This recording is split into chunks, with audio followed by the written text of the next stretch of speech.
ঈদ মুবারক, ঈদ মুবারক। চরসনমানিয়া কেন্দ্রীয় ঈদগাহ ময়দান থেকে আপনাদের সবাইকে জানাচ্ছি ঈদের শুভেচ্ছা, ঈদ মুবারক। চরসনমানিয়া গ্রামটির অবস্থান হচ্ছে গাজীপুর জেলার কাপাসিয়া উপজেলার সনমানী ইউনিয়নের ৯ নং ওয়ার্ড একটি গ্রাম। সেই গ্রামটির নাম হচ্ছে চরসনমানিয়া। পুরাতন ব্রহ্মপুত্র নদীর তীরে পলিমাটি জমে উঠে একটা সময় এখানে চর অঞ্চল সৃষ্টি হয়।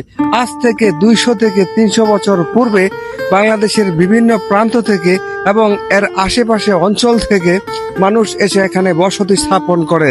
পরবর্তীতে একটি গ্রামে রূপান্তরিত হয়, যার নাম হচ্ছে চরসনমানিয়া। চরসনমানিয়া গ্রামে বর্তমানে প্রায় ৭,০০০-এর মতো লোকের বসবাস। অধিকাংশ লোকই প্রবাসী এবং রেমিটেন্স যোদ্ধা। কিছু লোক রয়েছেন সরকারি এবং বেসরকারি কর্মরত রয়েছে।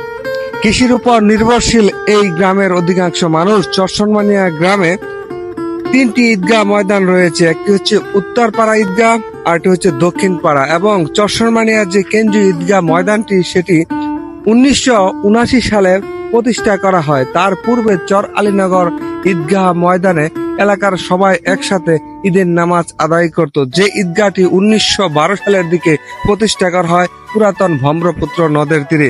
যেহেতু স্থান কম থাকায় পরবর্তীতে চরসনমানিয়া ঈদগাহ স্থাপন করা হয়। চরসনমানিয়া ঈদগাহ নামাজ শেষে সকলে কৌশল বিনিময় করে এবং ঈদের শুভেচ্ছা বিনিময় করে। এবং সবাইকে আবারও জানাচ্ছি ঈদের শুভেচ্ছা, ঈদ মুবারক।